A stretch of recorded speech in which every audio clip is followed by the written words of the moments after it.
Hey everybody, Barry here again. I came in today to a bit of a mess on the floor.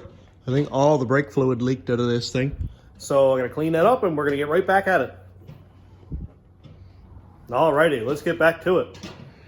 I've got all the kit and litter swept back here because right now I'm gonna pull the gas tank out, which is this. And I'll pull the whole exhaust off because none of that's staying. I'll pull all that off, see if I can keep it in one piece. If not, I'll slice it up, I don't care. But yeah, let's get that out of the way. And I left this here in case some of the gas dribbles off, which I'm sure it will. Also, I'm gonna take out this spare tire assembly thing here and this heat shield. Because I'd like to get the transmission and engine put together today. And maybe try and see where it'll all sit in relation to the cradle. See what kind of progress we can get done on that today.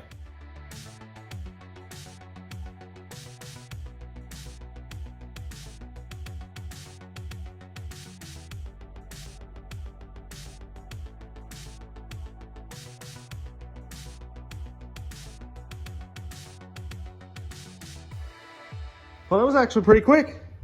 Gas tank, the exhaust is off. We got a pile of room up here. Look at that. Kind of hard to see because I'm kind of close, but there's a big old tunnel where that gas tank was. Let's get over here. There we go. Lots of room for rear end, but it looks at it. I might have to notch all this up here. Maybe take this crossbar and notch that out just enough for the center section of the rear end to clear so it doesn't smoke the bottom of the floor. I'll get rid of this heat shield in a second and take out this spare tire setup. Now, I've always been a bit of a scrounger, and anything that I can reuse I always do, because even though it may not look the prettiest, I can save a big pile of money on it. One of those things being exhaust, and this is in really nice shape. And look, we got a perfect 90 right here. It's mandrel bent, not crush bent. Another really good bend right here. Goes up, makes a 180 here. And probably a 60-degree right there. Another couple bends right here. So this looks like 2.5, which is the same size as the Y-pipe that I usually use on the truck. And you can see here that this one's kind of gnarled up a lot. It's rough looking, it's beat up. So if I can reuse any of this, why not? And in order to remove the spare tire housing, I first have to remove the spare tire. So I gotta get up inside the van, find the tool that does that, and pull the spare tire down, which is gonna take probably 25 minutes of going around and around and around and around with the tire wrench. So we'll see in a couple minutes. I gotta get this cradle put back in place, but everything's so heavy.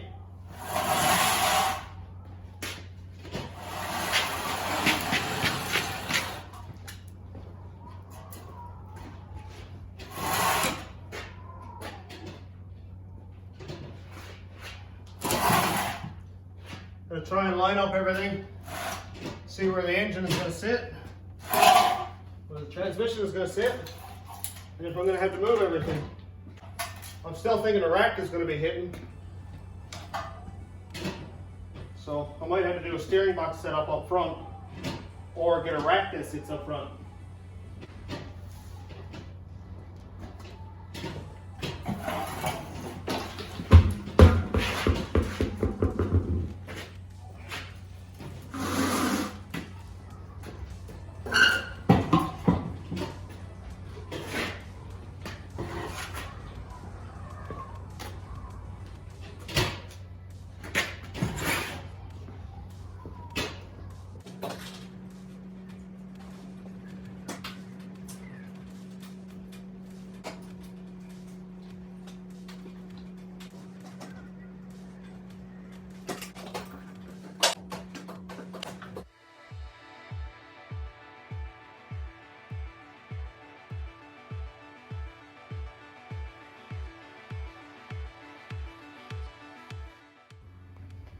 Am I sweating? I feel like I'm sweating. We got the rack in.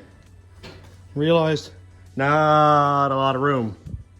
So I'm definitely gonna have to relocate something. I don't exactly know what, but the rack is right where the transmission I want it to be, which is directly off the firewall, straight down. There's a rack. I really like it to come across the front, so I'm going to come with some sort of an idea there.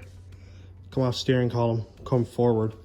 It's pretty commonly done, nothing serious. Or another option is to bring the rack forward, which would be, is not really a big deal. Just, we already have mounting points here, back there, and one right here. So really I could just make my own K-member coming down here, modify this a little bit, bring the rack forward. So then it'll be sort of right here, and I can make my own front sump oil pan like I've been planning on doing. I think that might be one of the better ways to do it. And I could keep all the mounting points just like they are on this one, just move the rack ahead. Still lots of room in the engine bay, just not necessarily right there. So I got a couple things I got to remove from this front crossbar here. I'm going to take off this engine mount, get rid of this heat shield, a couple more small things just to make it look less scary and less bulky, and see how much metal that we don't really need here, because this isn't going to house anything. It's not going to mount the engine, it's not going to mount the transmission, anything but the rack, and potentially the sway bar if that stays. If not, that'll go too. Well, I took a 5-minute break from working on the van, and see if I can't trip. Look what I bought! This is a 2005-ish. I don't know what it is. Yeah, 05. Chev truck or GMC. I haven't even looked at it yet, actually. Yeah, it's a GMC. Anyway, so I bought this for parts. It's got electric fans on it, which is really cool because I'm either going to use it on this or the rat rod, so that's a bonus. There's 2 cats on it, so I'll cut that off and see if they're worth anything, if they're empty or full, whatever. And there's a rear end, potentially either for this or the rat rod, whatever gears it has, or if it's got a limited slip. I might potentially think about using it on this. But either way, it's worth it to me because it's got a 4.8 in it. Runs like a dream. Wiring harness is all there. PCM is all there. So all of that stuff is what I took from the rat rod for the van. So I need to replace it in the rat rod. So this will be perfect. So here's our burnout machine. And it doesn't have any brakes. So I'm going to do a burnout on the dolly. Because station road rat rods. Rusty gold! Woo! Well, it's a bit dark, but let's do a burnout.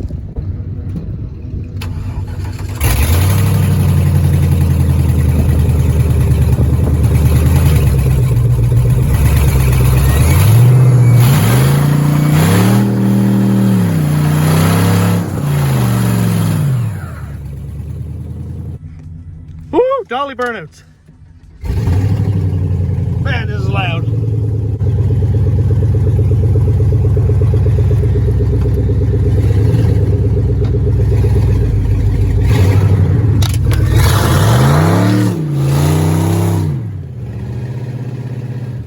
Oh my God. Isn't that very powerful? Well, I got the truck home. I did do a burnout on the dolly, but I don't think you can see it. It's awful dark. But anyway, I'll put it on. Whatever.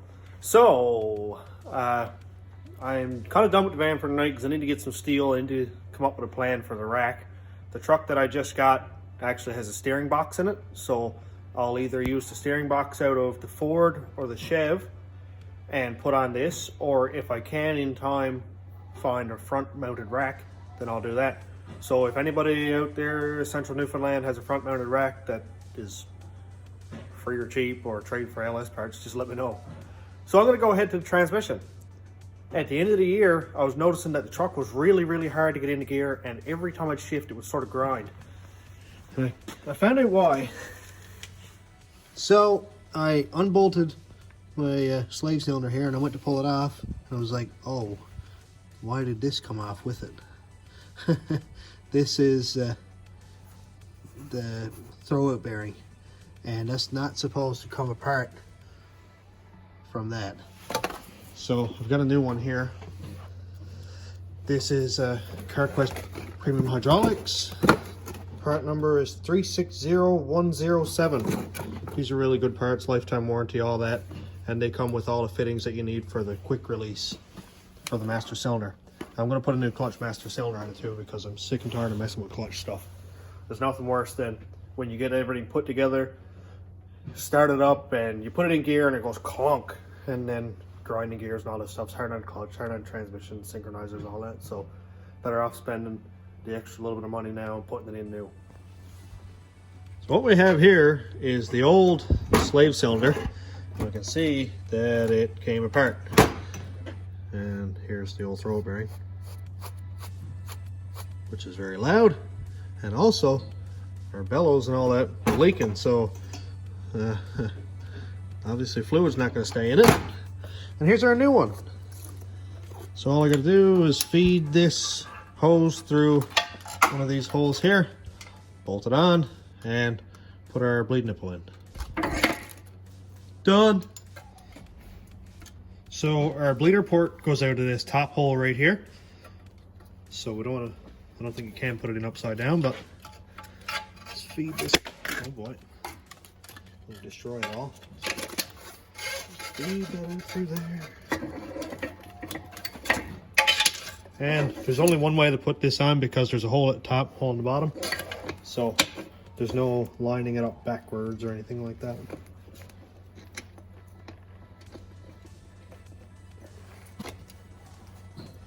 I don't think my bolts are long enough though. Looks like the new one is a lot thicker than the old slave cylinder, because it only sticks out like a couple threads. So I'll get some longer bolts. I went and got some longer bolts. These are about 10 millimeters longer probably. And this had a shoulder on it, like a washer, and this one doesn't, so I put a lock washer on it. It'll make sure they don't come loose. These should be plenty long enough.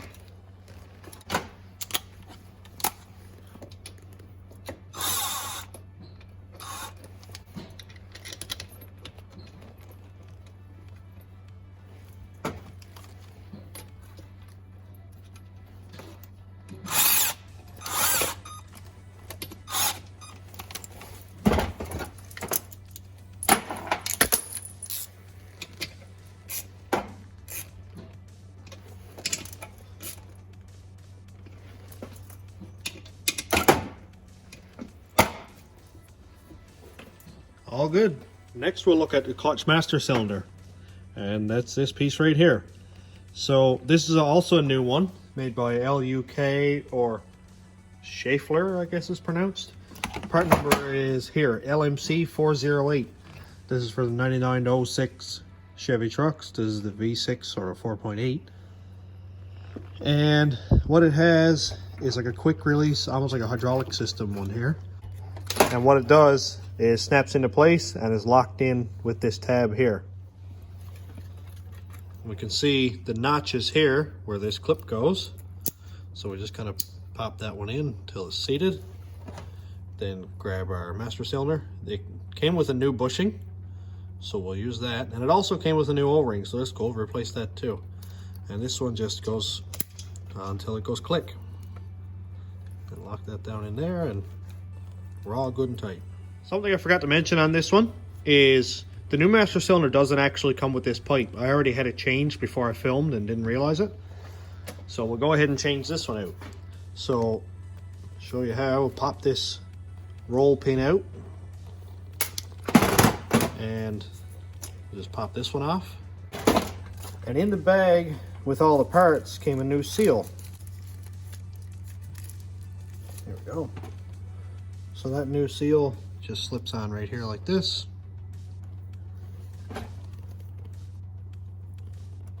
Pops into the master cylinder until it bottoms out. And this you can rotate whichever way you need. It's always free. And it also comes with a new roll pin.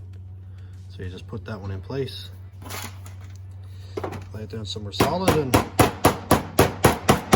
just tap it in until it's flush. Doesn't take a lot of force, you don't need to smash on it. Also, it comes with a new rod. So this is the rod that hooks into the clutch pedal. You just pop it in until it goes click. There we go.